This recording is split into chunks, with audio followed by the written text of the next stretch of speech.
สบายดีพี่น้องวันนี้ก็ลงมาเห็ดกินอยู่วัดที่เก่าพี่น้องมื้อที่2ประเด็นได้กวนเลยประเด็นยังอะมาเราได้กวนกันมื้อนี้มาแทนแม่แก้วมื้อนี้เป็นหน่วยจังหันของแม่แก้วก็เลยลงมามื้อนี้มีลาบปลาพี่น้องเมื่อวานนี้หน่วยชาวสุพรรณีมื้อนี้หน่วยแม่แก้วลงมาแทนยายคาหลานเขาก็เสียลงมาก็เลยลืมมาคาเกาะมาน้องจ๋าโหลาบปลาพอเวียงโหลาบปลาเซียนลาบปลาตลาดได้พวกคุมบ้านโคกเฮามื้อนี้แม่นเบิด3บ่แต่ขาได้อันนี้ยุปกรณ์ก็จะอยู่ถึงก็จะเฮ็ดแล้วจะย่อลงมาเป็นหมอนเนี่ยจะดีย่อลงมาเขาจะไปเล่นโฮมกันที่ของเดียวแล้วก็จะยุบมากว่าคือบางหน่วยยังอันนี้เป็นกันไปได้เลยตัวนี้ชุบกองมือละ3หน่วยเอาทับกองจังเลยใส่ละหน่วยจังหันก็จะบ่ได้ว่าเป็นหน่วยอันในสมโนในอันนี้สมโนดอกหน่วยจังหัน3หน่วยจังหันไปก้นทดินให้คักและดอกกระเจียวพี่น้องดอกกระเจียวนี่มาแต่อันน่ะเมื่อวานนี่ได้เฮ้ยมาวานนี่พากันปิดวันนี่หากมันเป็นขี้เถ้าเป็นยังล่างมันหาน้ำเลยมาแต่ท่าปังทองผู้ใดเขาจะเอามาแล้วก็อึ่งแน่ดอกกระเจียวแน่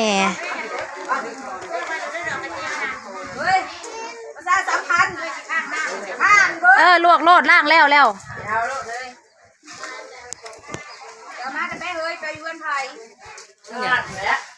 ไม่ยังเคยสามพันทานเบิดบาททะเลเป็นไปรถได้ถามหน่วยมาเลยละสองเนี่ยซาเล้งก็พิษนะซาเล้งไม่ใหญ่ไม่ร้ายนะนี่เดี๋ยวหน่อยเขาสิบถ่วงเขาได้ติ่มเพื่อนกูก็ได้เอ้ยสอบนึงบักยามป่วยซื้อดอกเขาขี่ซาเล้งบอกไปเฮ็ดเขาคักบอกไปแกงน้ำไหมกับลาบปลาพ่อย่อมือแรงเลยนะเนาะอันหัวตาลนั่นยังหายานางบ่ได้อยู่แกงนะไว้แกงแรงซะนี่ก็กินบ่บดดอกหมอบักใหญ่เมื่อวานนี่ก็หมอบักใหญ่นึงแกงน้ำไหมนะหมอตัวนั้นวานนี่นะเต็มหมอตัวนั้นพ่อปันกันทำแล้วเปิดแล้วขากล่องป้าสาแล้วเขาเราไปนั่งสามันน่านั่งคนเดียวให้บอกว่าให้กูนั่งก่อนกูนั่งเลย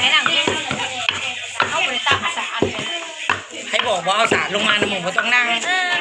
ให้บริตั้งสาน้ำเขาอย่ามาใกล้เนี่ยบอกเองสิลูกนะคนหลังบ้านอันนี้นะคะโอ๊ยมันเหมือนไม่เหกดอกคนงามโทรศัพท์ซื้อเดี๋ยวเก็บซื้อไปใช้แบบนี้เอาลูกออกไปลูกไปนั่งไว้เลยเนาะเฮ้ยฮะเนี่ยมาฮุบมันไม่ได้บ่เอ้ยขาปกแข็งนะเป็นไรแต่นั่งเนี่ยย่างเก่งคนเศร้านี่บรินักเลยค่ะเก่งมึงก็มาหน่อยมึงไม่ได้กูรถนักนะเก่งเลยมากก่อนมากทั้งๆคนอยากกินลาย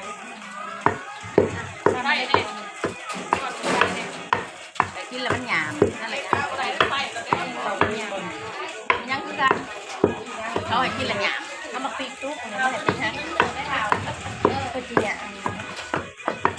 จะใส่หน่อไม้น้ำมาหยาบลูกมาใส่น้ำนะป้ายังกับเมนูมันเป็นเพื่อนลาบปลาหน้าข้าวมันเป็นมันเป็นเพื่อน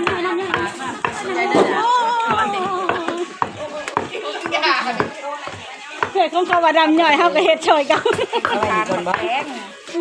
ก็ตะหมวนเนาะเฮ็ดก่อยกันเนาะก่อยกันมันหมวนได้อยู่มาได้เฮ็ดยังเฮ็ดก่อยกันหมวนโลดกูมานอนนั่นกูกับมันนั่นเลยตาไปแม่มึงข้างห้องนั่นลงมานอนอย่างนี้ตาไปพูดว่ายิ้มแน่ได้ยิ้มแน่เฮ้ยยิ้มแน่นี่จะพูดงามผู้ภาคบ่เป็นเลยเฉพาะผู้จังไม่ได้เป็นมือกองน้ำเขาผู้ไปจักแน่สิว้าว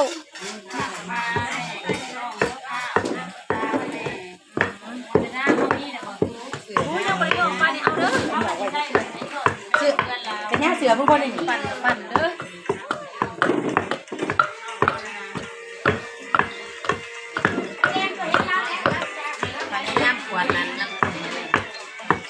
อ้าวมาถอดเสื้อใส่กล้องบัดนี้มาถอดเสื้อใส่กล้องถอดออก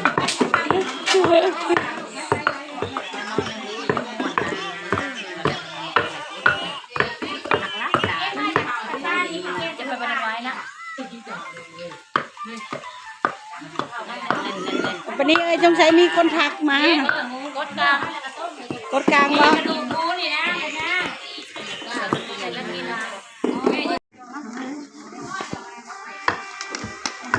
เป็นหญิงลาโจมนั่งเลยล่ะ ลาบปลาปากกินปลาแดกตวงคักอีหลีปรุงใส่ไปนวดเนี่ยเด้อให้มันแซ่บรสน้ำมันนะ ใช่เลยดิอย่าข้าวเพราะว่านั้นเนื้อนี่นะใส่เกลือแล้ว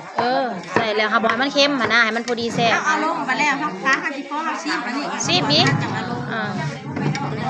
หันได้หนีก็ใส่เลย ใส่แล้วได้อันนี้ก็ปรุงเลยใส่เป็นนัวใส่ยังเรียบร้อยได้เขา แล้วจะมาประเดกแล้วเพราะว่าพุ้งยัง เขาปรุงแซ่บแล้วได้ไหน แซ่บอยู่แล้วใส่ยังเธอ ใส่หมดแล้วมีแต่มันบ่พอเลยจังใส่อีกตำสิตำแผนกตำ ทำก็เอากระชูด้วยอายุไปต้มนะเอาลงต้น อย่าเอาคนเด้อว่ะเขาก็อยากหู้แล้วว่าไผต่ำ โอ้ยกูเห็นไปกวดได้ทุกควายนี่กูประดาใส่ไฮได้ตัวนะไฮนะกูมาต้มอันนี้นะแบ่งเฮ้ยเดือนหาได้มาแบ่งได้ไม่เคยนำห่อนเท่านี้มันบริเย็นง่ายได้เถาเอ้ยต้องอุ่นๆได้จังเห็ดเลย ถ้าเป็นอะไรกินนี่เหรอหอมใช่ปะ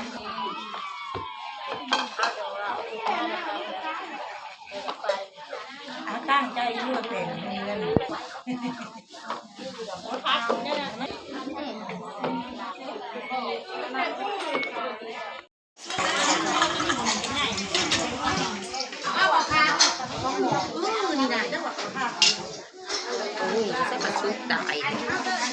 คนหาเฮ้ยหมากดิบก็มีค่ะดิ มากเหมือนเว้ย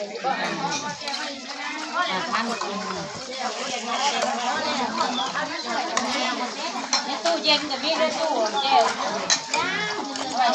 เอาไปซื้อบัตรอันนี้นะบัตรย่อขาวโพนะย่อขาวอัน กล้วยน้ำลายแตกขาดบ่ได้คือตำบักหุ่งเสียแต่กระเพาะบ่ดีโอ้ยแม่ไล่แมงวันนี่เนี่ย จักว่าไงเด้อ หุ่งกับบ่หุ่งแต่แท้สิกินเบิดบ่ได้เบิดมื้อนี่ซีมหน่อยสิ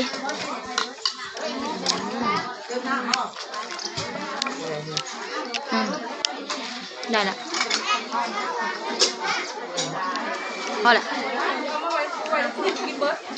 ขูดออกได้กว่า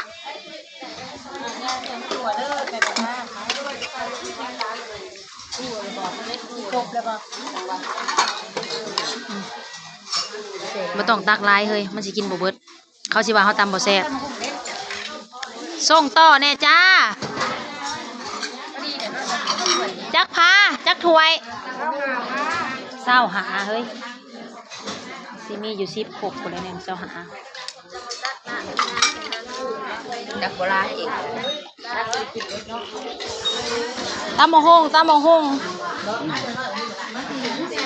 พาเศร้าหาพา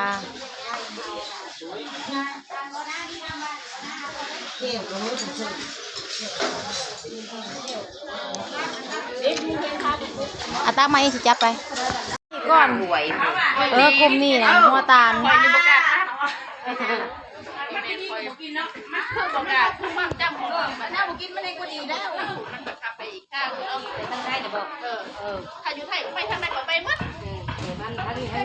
ไม่ใช่อึ่งนี่ก็ซองคนเดียวเลยมันยังไม่ไปเห็ดอยู่เอากินเห็ดนั่นนี่เห็ดบ่เป็นคือกันอะไรอึ่งเห็ดยังเท้าทั้งนี้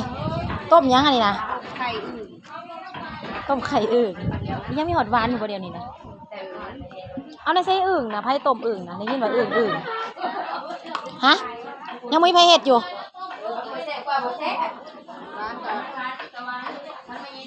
วันนั้นมีแต่สีขาวบ่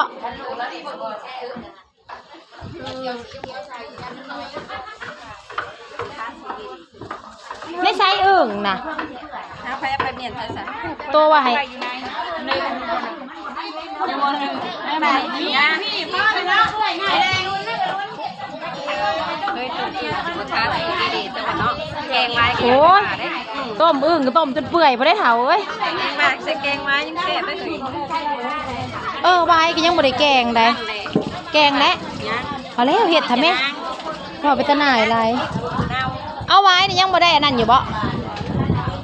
ไว้ก็ยังบ่ได้แกงเอาอ้อมแล้ว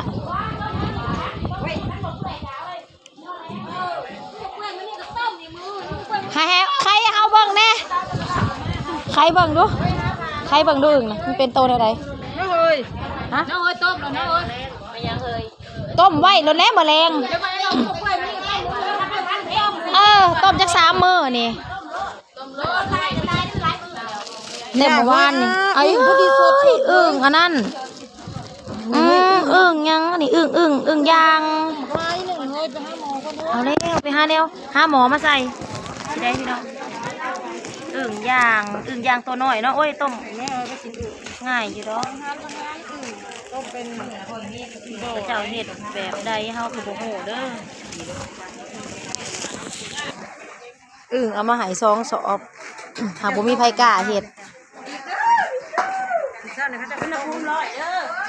ร้อยเด้มาแล้วทางนี้ ทีละน้อยจะเย็น โอ้ ยัง มา ไง เห็น น้อยตัวนี้ขาว่าซอสนั่นนะไม่เลยนี่คือได้ง่ายนะผมได้แม่มือให้มือหน้ามันใส่ก็ไม่ได้